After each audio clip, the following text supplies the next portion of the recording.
is Friday here at Origins Game Fair, and I am back once again at the Flying Pig game booth. And I'm talking to one of my pals in the industry, one of my favorite people to talk to, Hermann Luttmann. We go back quite a ways. We always try to sit down and kind of stand usually and talk about what's cooking. You always have something going on. I do always have something going on. So we're going to start off, we're going to talk about something that's going to be coming to Kickstarter in the very near future. It is from Flying Pig Games, and it is called Crowbar. Crowbar, the Rangers at Pointe Du Hoc. It's a solitaire war game, but it's very user-friendly. It's based, if anybody's played in Magnificent Style, it's based on that engine. Push your luck element. Push your luck, discover victory point locations, hidden guns, everything in a historical context of what the Rangers had to do at Pointe Du Hoc. Right, so we're talking, and I'm sure folks who followed the gaming gang for a long time know I reviewed in Magnificent Style, and I gotta say, this sounds like this is kind of in Magnificent Style, super deluxe, all these bells and whistles kind of thing for World War II. That's right. We're going to have the full Flying Pig production. So we're going to have 1-inch counters, a beautiful map. Nice. Lots of bells and whistles, custom dice, custom movement dice. Instead of using the matrix with the D6s, all you have to do is roll the die and it'll tell you what to do. Right. And the idea is that you're going to land the Rangers on the landing craft. You have to land on the beach. You have to have them throw up their grappling hooks, get over the cliff at Pointe Du Hoc. They have to fight inland, and they have to find where these 6 guns are that the Germans deployed that they had to knock out to protect Omaha Beach. Right, I was going to say, they were going to wreak havoc. Historically, the guns weren't there. The guns were moved. So we have, what we did is, you can find the guns almost anywhere, just to open up the game a little bit, but it is weighted to finding them where they were historically found. Sure. So. Okay. But they won't necessarily be there. Sure, right. Well, that adds for replayability. Right. And I know you're a fan of Chaos is King. Chaos is King. Sweet. So we don't have an exact date on when that's coming out on Kickstarter, but of course, viewers will know. I will have the news out as soon as it pops. Right. My understanding is the end of June, maybe the beginning of July. That's what I had heard. But right. I don't think there's an official date yet. No, there's not. All right, so you've got something from another one of my favorite companies, the folks over at GMT Games. Yes, I finally have a GMT game publication. It's At Any Cost, Metz 1870. Franco-Prussian War campaign. It's doing very well, thankfully. Yeah, it's 4 years of work into it. I enjoyed it. A long time. And one of the things I really enjoyed about it is I played with my nephew, who's 16, and I've gotten him into history and all these other things. Now, granted, Franco-Prussian War is kind of like very obscure, kind of obscure for him, yes. But it was very easy to get into the game, and not to say that there isn't complexity to it or decision making to the game itself. It's not difficult to learn. Right. The way of course, I smoked him like a cheap cigar, but the way it's set up is that the chits kind of do a lot of the rules work for you. So instead of having extra 10 pages of rules, the chits introduce ideas and tactics that you can utilize instantly without having to look them up or always remember them. Right. As the chit comes up, it tells you can do this right now. Sure. And it's a short paragraph or so. So that kind of helps with the learning process and still gives you the flexibility of different tactics and options, yeah. And they're all historically and it's very based. well balanced. I have to say it's a very well balanced And that's one of the reasons I wanted to do the game, because there's this misconception that the Prussians overran the French. There was no resistance. It was a one-sided war, and that's not the case at all. In fact, they weren't pushovers. No, the French inflicted a lot of casualties on the Prussians, almost won a couple of battles. The campaign could have gone a number of different ways. Sure, right. And it's just such an interesting period of history that I thought we had to recreate it. And, sure. And that's another very, very cool thing, because there are not a lot of Franco-Prussian War games out there. This is not your first foray into that conflict either. Right. This all grew from a game I did years ago called Duel of Eagles, which was just about the Battle of Mars-La-Tour, and that system's kind of matured, and it's become the blind sword system, which has now gone into the American Civil War as well. And it's been many years maturing and percolating. And and it's a lot of people like it, which is great. I'm very thankful for that. Yeah, and I know you've got some other things that you're working with for GMT. I don't know if we can really discuss these one things. secret project. And the title of the game is going to be Secret Project. That's right.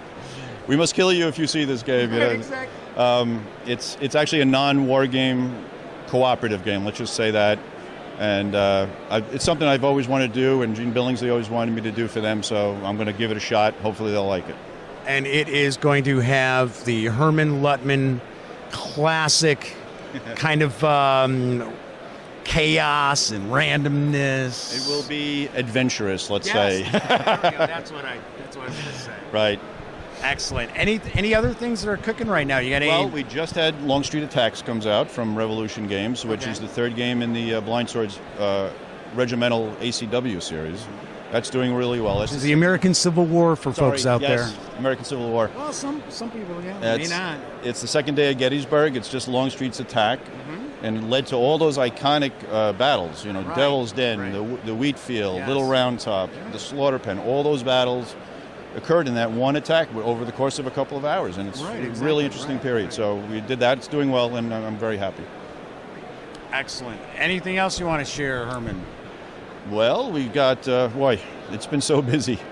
I know, that's why I have to go, asked. right, I have to work at doing Miracle at Dunkirk for Legion Games, which is based on an old game I did called A Spoiled Victory, which is also a solitaire game on Dunkirk. Right. And for Hollandspiel, I'm going to do a game on Culp's Hill.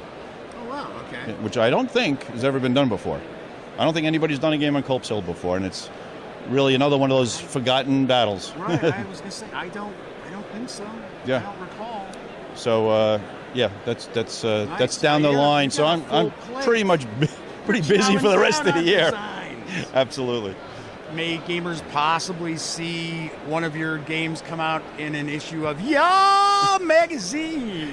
I have nothing planned at the moment, but Yeah is definitely possible. Had to throw a little plug for Yeah. You may see a new Invaders from Dimension X game, maybe next year. We might work on that. Well, that'd be the fourth in the series. That would be the fourth in the series. People seem to like that. And that is from Tiny Battle Publishing. Correct. A lot of good gameplay in those. I really like Dead Reckoning. I don't know. I don't hear a lot of people talk about it, but I really do. Like that as a bigger scale kind of zombie game. Right, that was kind of an experimental design. Another one of those I threw out there where you try it. There are no combat dice. There's a combat card flipping mechanism where you just basically read the result, and it takes all the modifiers into account. So it's kind of cool. The people that have played it have liked it. But that's what I'm saying. You're right. No, I played it with my nephew Cameron. And that's good. I can't. He had a little bit of a hard time at any cost, but didn't have a hard time with Dead Reckoning. Oh, good. I'm glad. That was fun. That was a fun game. We'll try to pump those out every once in a while too. Nice. Yeah. I know you will. I know. You do. I mean, I can't help myself. You're very versatile. Oh, thank you. A lot of designers out there, they stick with one thing. Okay, I only do Eastern Front, World War II. That's it. Or I only do Pacific Theater Operation games, or American Civil War, something like that. You do a ton of different stuff. Yeah, not just historical. You do Dawn of the Zeds, of course. Right. If you haven't played Dawn of the Zeds, you need to play it. And there's a Kickstarter coming in July. The new third edition, new version of the third edition. New print run, yes. So you juggle a lot of different balls. It's something I promised I would do when I undertook this whole designing thing. I said I don't want to get stuck in a loop, and I want to try different things. I don't want to do things the way they were done before. I want to try thinking outside the box. If it doesn't work, it doesn't work. But I'm just at least going to try and throw it out there. And some of it is stuck, some of it hasn't. But even with the things that haven't stuck, I can see hints of, all right, it was a good idea, but maybe I should do it a little differently. A little different execution. Right. Yeah. So it's still paid off to do it that way. Right. Fantastic.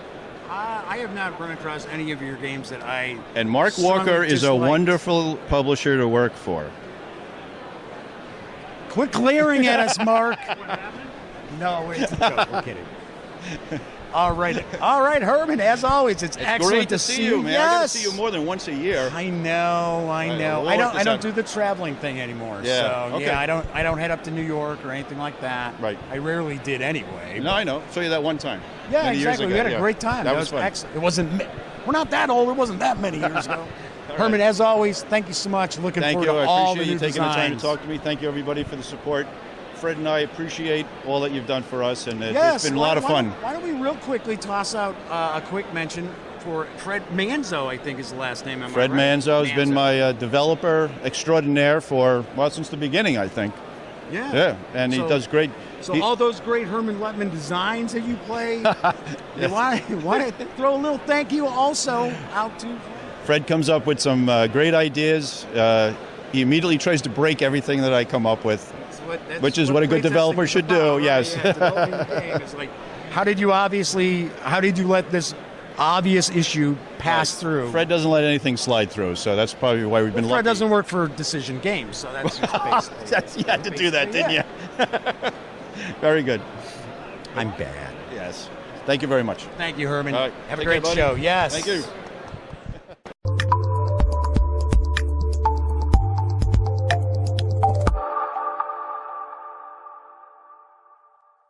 Thanks again for watching The Daily Dope, presented by The Gaming Gang. If you like this episode, be sure to give it a quick thumbs up. And if you dig the channel, please subscribe. If you'd like to check out our previous episode, click right here. And if you want to check out a somewhat randomly selected episode, give a click right down here. It'll be like opening a box of Cracker Jacks. You just don't know what you'll get. Once again, thanks for watching, and I'm Jeff McAleer.